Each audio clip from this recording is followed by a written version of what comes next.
What's going on, everyone? It's Rifle here, and thanks for checking out this video. And boy, do I got a mouthful to go over in this video. Starting off with a raid lair secret, and then I'm going to get into the raid lair loot that we can get, some of the weapons anyways. Oh, yeah, and a new darkness Easter egg. Don't worry, I'll shut up here soon. Getting inside Saint 14's tomb and a possibility on how you can do it as well. And lastly, how Bungie was hiring some designers to create some new progression loot boxes in Destiny 2. So yeah, just sit back, relax, and let's get into this. Nerf this! Son, where'd you find this? Bruh.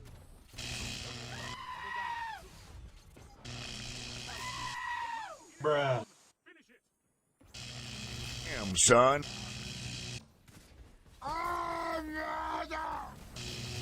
Bruh.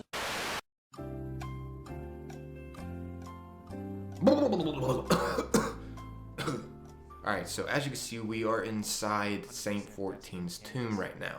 First off, I want to give a huge shout out to JB3, aka Jewboy300s, for allowing me to use his footage. He figured out a way to actually get in here without doing a way that I know is possible to get in here. So basically, JB3 knows a way to actually get in here easy, and I know a way that is, more difficult, and it happens randomly. And also, I want to give credit to a guy that goes by Majestic Nick. He is a Redditor, and he left a post on how to do this. And he also allowed me to use his footage. I'll have both of these guys' videos down below in the description if you want to go check them out. Anyways, this Redditor managed to accidentally do the way that I know how to get inside this tomb.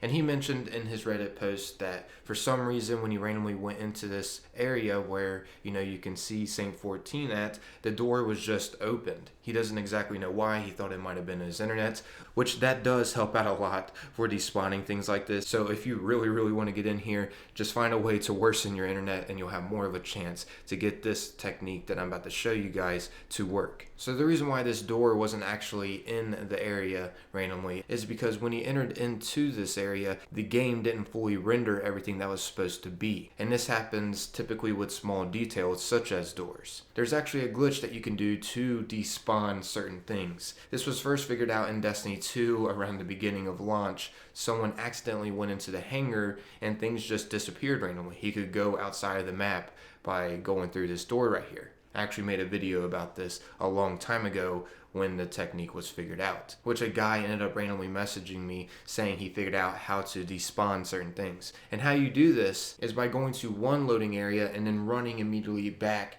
to another loading area. And you keep repeating that process over and over until you start seeing things actually not be there. That is how you know when the glitch works. And how it works is basically you're overworking the game where it ends up eventually not processing everything that's supposed to be in a certain area. As you can see here at work, this is some of my old footage when I was showing people how to do this glitch. And in case some of you may not know exactly where this tomb is located at, it's located in the Up and Up mission when you go to the distant future. And also, not to mention, for some of you that wasn't believing this is Saint 14 inside here, you can see the XIV Roman numerals on his chest, which equals up to 14. And not to mention, the purple ribbon swaying over his body and whatnot. And there's also heaps of Vex inside here, which it was mentioned in his lore that he killed enough Vex to end a war. And there is tons of dead Vex inside here. This is just insane. So yeah, that's enough about that topic. Now let's go ahead and get into a new raid lair secret that was discovered. And this is a secret chest. So in order to unlock this secret chest that's in Destiny 2's first raid lair, players will actually need to complete a small platforming puzzle before entering the final boss room with Argos. The good news is that the fire team gets multiple tries at completing this puzzle, as long as nobody ends up activating the first Argos phase and it ends up pulling the team forward. Whoever did that, well, you just ruined it for everyone. You should feel ashamed. Anyways, right before entering the final area with Argos, the team will need to load themselves into this massive cannon. After a time, the tube will launch the whole team forward into the open mouth of the World Eater's ship, Leviathan. Normally, the team will dodge pieces of space debris here and there as they fall, but there are also 6 rings scattered around this open area. The goal is if the fire team wants to end up unlocking this secret chest, they will need to pass through each ring before triggering the next encounter. But if any of the rings are missed the first way through, you can have your team purposely wipe to end up trying again. But keep in mind once again that if the next encounter starts and all 6 rings have not been activated, then there is no way to go back. Either way, a pretty cool little secret that they decided to add in. I love figuring out secrets in this game. Hey guys, I just want to introduce you to my sister. Hi. No one cares! I know that's how some of you may feel about me just saying, hey, yeah, I like finding secrets. Honestly, no one cares. Why are you talking about that, Rifle? You can just shut up. Okay, so anyways, next up I'm going to be getting into the weapons out of the raid lair, and also I'm going to be talking about the armor.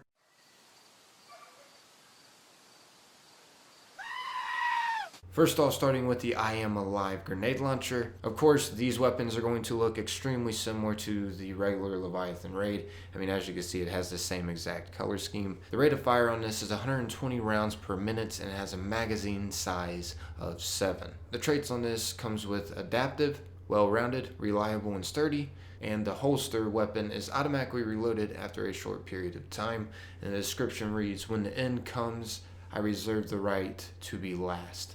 Callus, Emperor of the Cabal. Okay, so next up I got you the Zenith of Your Kind, and this is a new shotgun. The rate of fire per minute is at 100 and it has a magazine size of 7. Traits on this one, as you can see, it has rapid fire, deep ammo reserves, fast reload when empty, and it also auto reloads part of the magazine when the wielder is critically wounded. Increased reload, stability, and handling also when enemies are in close proximity. So perk wise, this is pretty freaking awesome. Seems very handy in the PvE or PvP. Also in the description of this, and I find this to be pretty interesting because I believe this description is talking about the darkness. It says by Callus, Earth has no shadow. Not yet. But in all seriousness, I don't know if you guys have heard about the darkness. I don't really want to go too deep into detail about that in this video, but I have plenty of videos over it. You can just go to my channel and check it out in case you guys don't really know about the darkness. But basically, they're going to be the next new enemy type that we're going to be going up against. And I'm kind of excited because it's going to be completely different from what we have fought so far. It's not going to be like the Taken taking over what we fought. No, this is a completely different enemy that we're going to be facing. I'm guessing maybe the darkness will end up coming in the next DLC. I mean, I don't really know. But it seems like Callus is talking about the darkness in the description here. Anyways, as for the armor drops in the raid lair, they have the same names as the ones from the Prestige Leviathan raid, but with slight changes, so that kind of sucks. They have different looks and descriptions though, with different light level.